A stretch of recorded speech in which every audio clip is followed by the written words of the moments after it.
സൗവർണിക, കഴിഞ്ഞ ദിവസം നമ്മളൊരു യുവ നേതാവുമായിട്ട് വെറുതെ ഒരു കാഷ്വലായിട്ട് കുറച്ച് കാര്യങ്ങൾ സംസാരിക്കുകയായിരുന്നു. ശബരിമലയിലെ സ്വർണ്ണക്കൊള്ളയും അതിന് മുന്നേയുള്ള സ്ത്രീ പ്രവേശനവും അതുമായി ബന്ധപ്പെട്ട് ആചാരങ്ങളും തീവ്രവാദം, രാജ്യത്ത് നടക്കുന്ന തീവ്രവാദം തുടങ്ങി കുറെ കാര്യങ്ങൾ സംസാരിക്കുന്നുണ്ടായിരുന്നു. പക്ഷേ ആ നേതാവിന്റെ പ്രതികരണം എന്നെ ഏറെ ഭയപ്പെടുത്തിയിരുന്നു. കാരണം ഒരു ഹിന്ദുത്വ അജണ്ട, ഹിന്ദു അല്ലാതെ മറ്റൊന്നില്ല എന്നൊരു ആറ്റിറ്റ്യൂഡാണ് എനിക്ക് ഫീൽ ചെയ്തത്. ഇപ്പോ ഇവിടെ എല്ലാവരും പറയും, പലരും അതായത് BJP ഹാൻഡിലുകൾ എന്ന് പറയപ്പെടുന്ന പലരുടെയും ഫേസ്ബുക്കുകൾ നോക്കിയാൽ അവരെഴുതുന്നത് ഇവിടെ മുസ്ലിം പള്ളികളിലെ അവർ ബാങ്ക് വിളിയുണ്ടല്ലോ, അത് മലയാളത്തിൽ ചൊല്ലാൻ ഇവർക്ക് ധൈര്യമുണ്ടോ എന്ന് ചോദിക്കുന്ന ചിലതൊക്കെ കണ്ടിട്ടുണ്ട്. കാരണം അതിലവർ പറയുന്നത് അല്ലാഹു അല്ലാതെ മറ്റൊരു ദൈവമില്ല എന്ന് പറയുന്നു എന്നാണ് പറയുന്നത്. അത് അവരുടെ അപ്പൊ അത് തീവ്രമായ മതം എന്നാണ് ഇവർ വാദിക്കുന്നത്.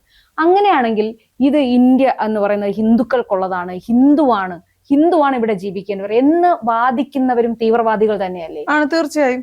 ഇപ്പോ ചെങ്കോട്ടയിൽ അവിടെ പൊട്ടിത്തെറിച്ച, അതായത് ചാവേറുകളായി വന്ന് പൊട്ടിത്തെറിച്ച വിദ്യാഭ്യാസമുള്ള ഡോക്ടർമാരാണ് അവര്, വിദ്യാഭ്യാസമുള്ളവരാണ്. അവരുടെ വിദ്യാഭ്യാസം കൊണ്ട് ഈ ലോകത്തിന് ഒരുപാട് ഉപകാരം ഉണ്ടാകേണ്ടിടത്ത് അവർ സ്വയം ഒരു മതവിശ്വാസത്തിന്റെ പേരിൽ സ്വയം എരിഞ്ഞടങ്ങിയവരാണ്. അപ്പൊ ഈ പറഞ്ഞ ഇപ്പൊ അത് ഏത് മതമായാലും, മുസ്ലിം ആയിക്കോട്ടെ, ക്രിസ്ത്യൻ ആയിക്കോട്ടെ, ഹിന്ദു ആയിക്കോട്ടെ, ഒരു മതത്തിന്റെ പേരിൽ മാത്രം ഈ ഒരു ചാവേറുകളാകുന്നതായിട്ട് തന്നെയാണ് ആ ഒരു സുഹൃത്തിന്റെ സംസാരത്തിൽ നിന്ന് എനിക്ക് തോന്നി. അവരും ഇവരും തമ്മിൽ യാതൊരു വ്യത്യാസവുമില്ല.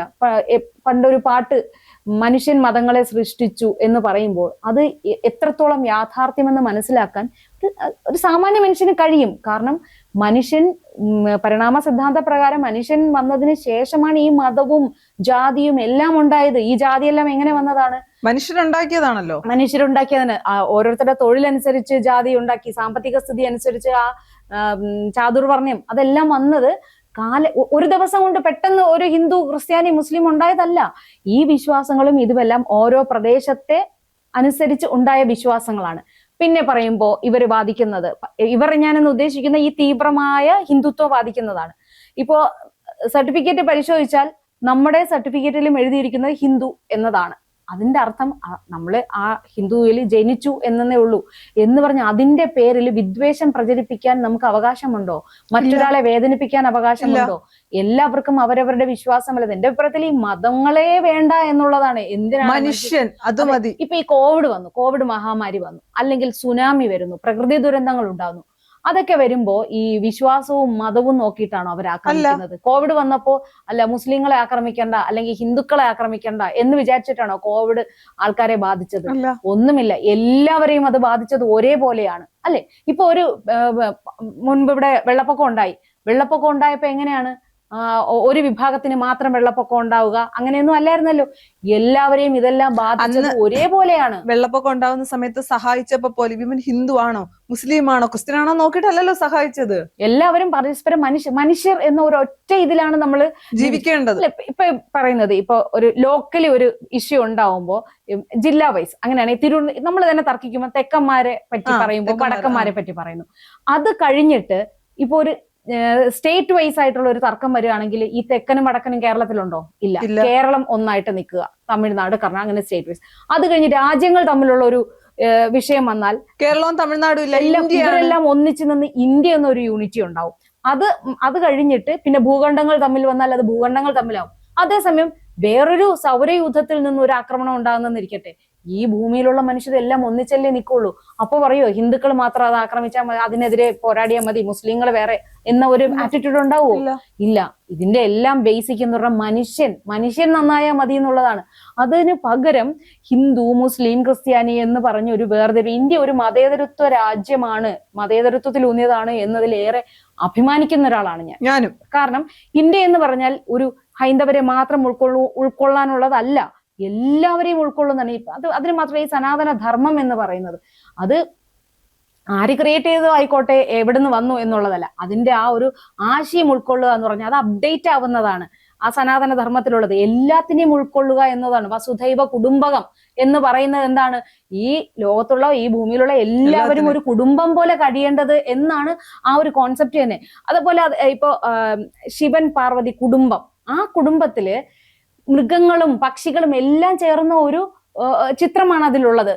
അതായത് ഗണപതിയുടെ വാഹനം, മുരുകന്റെ വാഹനം, അങ്ങനെയൊക്കെ പറയുമ്പോഴേ അപ്പൊ ആ ഒരു കോൺസെപ്റ്റിൽ പോകുന്ന അവരാണ് ഈ ഹിന്ദു എന്ന് പറയുന്നത്. എന്നിട്ട് ആ വിശ്വാസത്തിൽ പെടുന്നവര് മതത്തിന്റെ പേരിൽ മാറ്റി നിർത്തുന്നതിനെ എങ്ങനെയാണ് നമുക്ക് അംഗീകരിക്കാൻ കഴിയുന്നത്? ചേച്ചി, ഇതൊന്നും അംഗീകരിക്കാൻ പറ്റുന്ന കാര്യങ്ങളല്ല. ഇനി ചേച്ചി പറഞ്ഞ ഇതിന്റെ അകത്ത് ഒരു കാര്യം ഞാൻ ആദ്യം പറയാം. ഞാൻ എന്ന വ്യക്തി ചിന്തിക്കുന്നത്, അല്ലെങ്കിൽ ഞാൻ അഭിമാനത്തോടെ പറയുന്നത്, ഇന്ത്യ ഒരു മതേതര രാജ്യമാണ്. ഞാൻ ജീവിക്കുന്നത് ഒരു മതേതര രാജ്യത്താണ്. മറിച്ച് ഇന്ത്യ ഒരു ഹിന്ദുമത രാജ്യമാണ് എന്ന് പറയാൻ എനിക്ക് താല്പര്യമില്ല, അല്ലെങ്കിൽ അത് അംഗീകരിക്കാൻ എനിക്ക് പറ്റില്ല. കാര്യം ഞാൻ ജനിച്ചു വളർന്ന, അല്ലെങ്കിൽ ഞാൻ വിശ്വസിക്കുന്നത് മതേതരത്തിലാണ്. പിന്നെ ഈ പറയുന്ന പോലെ നമുക്ക് ആശയങ്ങൾ കൊണ്ട് പോരാട്ടം നടത്താം, നമ്മളിപ്പോ സംസാരിച്ച് നമുക്ക് തർക്കിക്കാം. പക്ഷേ അവിടെ ഒരു പ്രശ്നമുണ്ട്.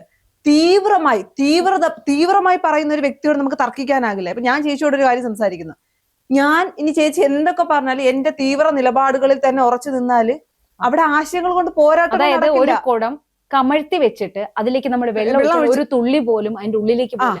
ഈ ഇപ്പോ മതമായിക്കൊള്ളട്ടെ, ജാതി ആയിക്കൊള്ളട്ടെ, രാഷ്ട്രീയപരമായിട്ടുള്ള ചിന്തകളായിക്കൊള്ളട്ടെ, ഇതില് അടിയുറച്ച് മറ്റു ഒന്നും ഉൾക്കൊള്ള ഇത് മാത്രമാണ് ശരി എന്ന് വിശ്വസിക്കുന്നിടത്താണ് തീവ്രവാദം എന്ന് പറയുന്നത്. അതിപ്പോ മതം എന്നല്ല, രാഷ്ട്രീയപരമായിട്ട് എന്തൊരു ആശയത്തെ കുറിച്ചായാലും ശരി, ഇത് മാത്രമാണ് ശരി എന്ന് പറയുന്നിടത്ത് അത് തീവ്രവാദമായി മാറും. അത് കമഴ്ത്തി വെച്ച കുടങ്ങളാണ്. അതിലിനി എത്ര അറിവ് പകർന്നിട്ടും യാതൊരു കാര്യവുമില്ല, തർക്കിക്കുന്നവർ തോറ്റുപോവുകയുള്ളൂ. എന്ന് വെച്ചാൽ അവിടെ ആശയങ്ങളില്ല, ചർച്ച ചെയ്യപ്പെടാൻ ആശയങ്ങളില്ല. നമ്മൾ എത്ര പറഞ്ഞാലും അവരത് അംഗീകരിക്കാൻ പോകുന്നില്ല. പിന്നെ ഞാൻ മനസ്സിലാക്കി വെച്ചിട്ട്, ഇപ്പൊ ഞാനൊരു ഹിന്ദു ആണെങ്കിൽ, ഞാനിപ്പോ ഹിന്ദു ക്രിസ്ത്യനും മുസ്ലിം ആയിക്കോട്ടെ, ഞാനൊരു ഹിന്ദു ആണെങ്കിൽ, ഞാനൊരു നല്ല ഇവര് പറയുന്നുണ്ട്, തീവ്രമായി ഹിന്ദുത്വം പറയുന്നത് നിങ്ങൾ ഹിന്ദു ആണെന്നതിൽ അഭിമാനിക്കണം. അതിൽ അഭിമാനം കൊള്ളാൻ കഴിയുന്നില്ല എങ്കിൽ നിങ്ങൾ ഹിന്ദു ആയിരിക്കേണ്ടെന്ന് പറയുന്നുണ്ട്. കഴിഞ്ഞ ദിവസം നമ്മൾ സംസാരിച്ചപ്പോ പറഞ്ഞിരുന്നു, നമ്മൾ നല്ലൊരു മനുഷ്യനാണെന്ന രീതിയിലാണ് അഭിമാനിക്കേണ്ടത്, അല്ലാതെ ജാതിയുടെ മതത്തിന്റെ പേരിലല്ല അഭിമാനിക്കേണ്ടത്. ചേച്ചി, പിന്നെ ഒരു കാര്യമുണ്ട്. ഇപ്പൊ ഞാൻ ഹിന്ദു ആണെങ്കിൽ, ഞാനൊരു നല്ല ഹിന്ദു എന്ന് എന്റെ വിശ്വാസത്തിൽ ഞാൻ എന്റെ ഓപ്പോസിറ്റ് നിൽക്കുന്ന ക്രിസ്ത്യാനിയെയും മുസ്ലിമിനെയും ബഹുമാനിക്കുകയും അവരുടെ വിശ്വാസങ്ങളെയും ആചാരങ്ങളെയും എനിക്ക് അക്സെപ്റ്റ് ചെയ്യാൻ പറ്റുകയും ചെയ്യുമ്പോഴാണ് ഞാനൊരു നല്ല മനുഷ്യനാകുന്നത്, ഞാനൊരു നല്ല ഹിന്ദു ആകുന്നത്. അല്ലാതെ എന്റെ ആശയങ്ങൾ മാത്രമാണ് ശരി, എന്റെ അമ്പലങ്ങൾ മാത്രം മതി, എന്റെ ആരാധനാലയങ്ങൾ മാത്രം മതി, ബാക്കിയൊന്നും വേണ്ട എന്ന് ചിന്തിക്കുന്നിടത്ത് അവിടെ തീവ്രത തന്നെയാണ്, അല്ലെങ്കിൽ തീവ്രമായ ഹിന്ദുത്വമാണ്. അതിനെ നമുക്ക് അംഗീകരിക്കാൻ പറ്റില്ല. ഹിന്ദുത്വം എന്ന് മാത്രമല്ല, അത് ഏത് മതത്തിലായാലും ശരി, അങ്ങനെ ഒരു ചിന്തയുണ്ടെങ്കിൽ അത് തീവ്രവാദം തന്നെയാണ്. പിന്നെ മറിച്ചൊരു കാര്യം പറയുമ്പോൾ, ഇതിനിപ്പോ രാഷ്ട്രീയത്തിലേക്ക് വരുമ്പോൾ BJP അങ്ങനെയാണ് എന്നല്ല, എന്നാൽ പോലും പല കാര്യങ്ങളിലും അവർ മൗനമായി ഇതിനെ സപ്പോർട്ട് ചെയ്യുന്നുണ്ട്. അത് വെറും വോട്ട് ബാങ്ക് രാഷ്ട്രീയം മാത്രമല്ല. വേറൊരു കാര്യമുണ്ട്. ഇപ്പൊ ഇവിടെ പൊതുവെ ഇങ്ങനെ ഒരു ഹിന്ദുത്വ എന്നതിനെതിരെ ഈ കേരളത്തിലാണ് പൊതുവെ ഒരു എതിർപ്പുകൾ ഉണ്ടാകുന്നത്. അത് മുഖ്യമായിട്ടും ഈ BJP, RSS തുടങ്ങിയ ചില പ്രമുഖ സംഘടനകൾ മാത്രമല്ല, തീവ്ര ഹിന്ദുത്വ നിലപാടുള്ള, അതായത് അധികമാർക്കും ആ സംഘടനകളുടെ പേരുകൾ പോലും ആർക്കും പരിചയം ഉണ്ടാവില്ല, ആ സംഘടനകളിൽ പ്രവർത്തിക്കുന്ന ഒരുപാട് ആൾക്കാരുണ്ട്. അവരാണ് ഈ തീവ്രമായ ഹിന്ദുത്വ നിലപാട് സ്വീകരിക്കുന്നത്, മറ്റു മതസ്ഥരോട് ഒരു തരത്തിലുള്ള ഐക്യപ്പെടലിനും തയ്യാറാകാതെയും ഇരിക്കുന്നവർ. അപ്പൊ അങ്ങനെയുള്ളവർ കാട്ടിക്കൂട്ടുന്ന പല ചെയ്തികളും ഇവിടെ BJPയുടെയും RSSന്റെയും തലയിൽ കെട്ടിവെക്കപ്പെടുന്നുണ്ട്. അതായത് BJP സർക്കാർ ആണ് ഈ പല ചെയ്തികൾക്കും കാരണമെന്ന്. പക്ഷെ അതിന്റെ ഒരു കാരണം, ഇതിനെ എന്തുകൊണ്ടാണ് ഈ BJP, RSS സംഘടനകൾ അതിനെ മൗനമായിരിക്കുന്നത്? അവർക്ക് ഇവരെ നിലയ്ക്ക് നിർത്താൻ കഴിയണ്ടേ? ഇപ്പൊ BJPയും RSSും ഒക്കെ ഈ ഇന്ത്യയെ ഭരിക്കുന്ന പാർട്ടിയാണ്. അപ്പൊ അവർക്ക് ഈ ഇന്ത്യയിലെ ജനങ്ങൾ, ഇപ്പോ ഹിന്ദുക്കൾ മാത്രമുള്ളതല്ല ഇന്ത്യ എന്ന് പറയുന്നത്, അവിടെ ന്യൂനപക്ഷങ്ങളായാലും ശരി, അവരിപ്പം എണ്ണത്തിൽ ഒരുപാട് കൂടുന്നുണ്ട്. അപ്പൊ അതിന് ന്യൂനപക്ഷം എന്ന് പറഞ്ഞ് തള്ളിക്കളയാനാവില്ല. എല്ലാവരെയും ചേർത്ത് നിർത്തുന്നിടത്താണ് ഇന്ത്യ എന്ന ഒരു ഐക്യപ്പെടൽ ഉണ്ടാകുന്നത്. അപ്പോ ഈ ഒന്നോ രണ്ടോ വിഭാഗങ്ങളെ മാറ്റി നിർത്തിക്കൊണ്ട് BJPക്ക് ഇന്ത്യ ഭരിക്കാനാവില്ല. അവരെയും ചേർത്ത് നിർത്തി തന്നെയാണ് ഭരിക്കേണ്ടത്. അങ്ങനെ BJPക്ക് ചിന്തിക്കുന്നിടത്ത് ഈ ചെറിയ ഈ ഹിന്ദുത്വ തീവ്രവാദ സംഘടനകൾ, അല്ലെങ്കിൽ മറ്റു ന്യൂനപക്ഷം ആയിട്ട് ഏത് മതത്തിലുള്ളതായാലും തീവ്രവാദ സംഘടനകൾ അവർ മാത്രമാണ് ശരി എന്ന് വാദിക്കുമ്പോൾ, ഇപ്പൊ BJPക്ക് RSSനുമൊക്കെ ഇൻഫ്ലുവൻസ് ചെയ്യാൻ പറ്റുന്ന സംഘടനകളെ അവർ നിലയ്ക്ക് നിർത്തിയില്ലെങ്കിൽ അത് BJPക്കും RSSനും തന്നെ ദോഷമായിട്ട് ഭവിക്കും.